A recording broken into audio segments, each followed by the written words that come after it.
Strongman conditioning part 3, and this particular video is now moving on to repetition strength and the associated fitness and stamina characteristics that will be tested in competition on a max reps event. So the example I used was log, floor to overhead for maximum reps, and the weakness example was someone whose press fatigues before they're clean. So like the last video, we're going to split this up into, say, an 8-week training program to peak yourself into that competition, and it's going to be 2 sessions to focus on this event. One session is going to be like setting in a competition type environment, so simple, exactly the same as comp, max reps, floor to overhead, and the second session is going to be weakness specific. So in the weakness specific or skill specific training session, now most people whose press fatigues quickly, it tends to be, especially at novice and intermediate level, where these videos are sort of aimed at, it's because they're doing a strict press or an inefficient push press.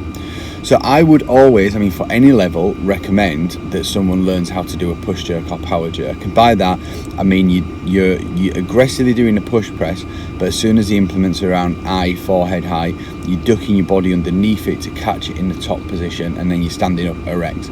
You're not splitting your feet to the front, back, side to side or anything like that on this particular move, simply because then putting your feet back together to get the rep count can cost like 1 to 2 seconds. Add that up towards the end of your allotted time in competition, and that's 1 or 2 reps that you've missed out on. So I would teach someone this technique. I would set up a log on jerk blocks, set the log up around sort of sternum height, so you've got a sort of front squat underneath it to get it standing, to get it sort of open in rack position, and you've still got plenty of clearance to be able to dip down, power up the push press element, to crisply snap yourself and duck underneath the object, catch it, do 6 sets of 3 maybe at a very, very light weight. We're not looking to create fatigue, we're just looking to practice skill. Week 1, 2, maybe even 3 are going to be so light. We are going to start waving the weight up towards competition, but we might go up to competition weight in the last week, maybe just like 4 doubles. But if I was working with you, I'd be like looking at your fatigue and also looking at your form, and also asking questions about your overall fatigue and recovery to try and make a judgment call on how hard we need to push this. Because this session is about skill. It's not about creating muscular or central nervous system damage. It's about creating movement patterns and skill. Then the next session, or the main sort of bread and butter session of the week, is just general log floor to overhead. But just because this is a reps event does not mean that you need to just forget about maximal strength. So remember, the stronger your 1 rep max is, the easier you're going to find reps at a weight beneath that. So I still work up to a heavy single when I'm training for a rep event.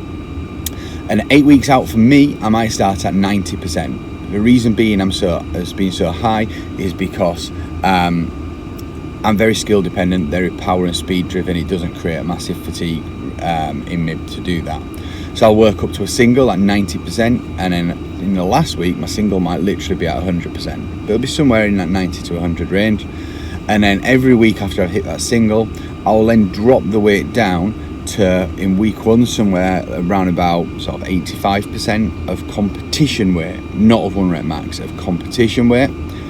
And that's going to wave up over 5 weeks from, say, 85 to 95-ish%, maybe a little bit heavier than 95% of competition weight. And for those bits of work, I'm doing 4 sets of, say, 8. Now, that number of reps is dependent upon your ability in relation to the competition weight. But let's say it's in competition, we think 10's reasonable. So 85 to 95%, 4 sets of 8, 2 minutes rest, is going to create a good training response and create a lot of cardiovascular benefits as well as repetition benefits, in my opinion.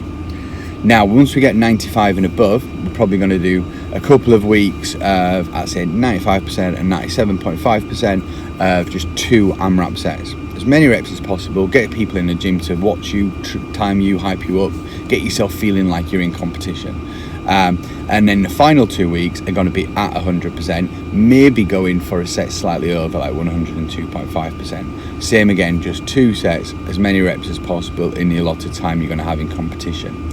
Now, if your fatigue levels aren't too bad, where you're doing just 2 sets, you might then also just quickly back it down by, say, 5 or 10 kilos and do a couple of sets of 5 with like a minute rest, just to get your lungs burning. If you feel that fitness is still something you need to work on and you don't feel the fatigue's going to interfere with the rest of your training week, but by doing like the 4 sets with a structured rest period at the start, you're getting that rep and cardio fitness working, and then the last few weeks it's more competition environment, but it's intense and going all out at competition weight. And you're still doing that heavy single beforehand, so you're not losing out on any strength, or at least you're maintaining an element of your top end strength, because working the cardiovascular system and the repetition strength system in that event can cause sometimes you to lose a little bit of top end strength.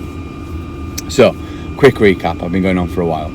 Skill specific or weakness specific session, get a log on jerk blocks, practicing maybe 6 triples at a fairly light weight, working it up to close to competition weight as the training program continues, but using your own sense of judgment based on your fatigue and recovery. The main session, we're still doing a heavy single every single week at the start of the session, all the way from about 90 to 100% as the weeks go by, and beneath that single every single week we're starting at about 85% of competition weight, waving up to 100% of competition weight, putting in rep work. The final few weeks are just 2 sets of AMRAP timed balls for wall work. So people may do it differently. This has worked for me, and I feel I've got some credibility in overhead events. I've always done pretty good. My last few competitions have been first, joint first or second, and that's whether it's max weight overhead or max reps. This is how I've always done sort of my programming for overhead rep work in competition, and it always seems to have worked fairly well. So I know I've gone through a lot. This video is quite long. Let me know if you have questions. Even if you want me to write something down, I'm genuinely happy to do so. I like doing this sort of stuff, so it's no problem. Any questions or comments you've got, or things you want from me on this topic, just slide me a message, and I'll come back to you as soon as possible. Next video is all around soft speed strength, so we're using yoke as an example, and that'll be coming up soon. Catch you guys later.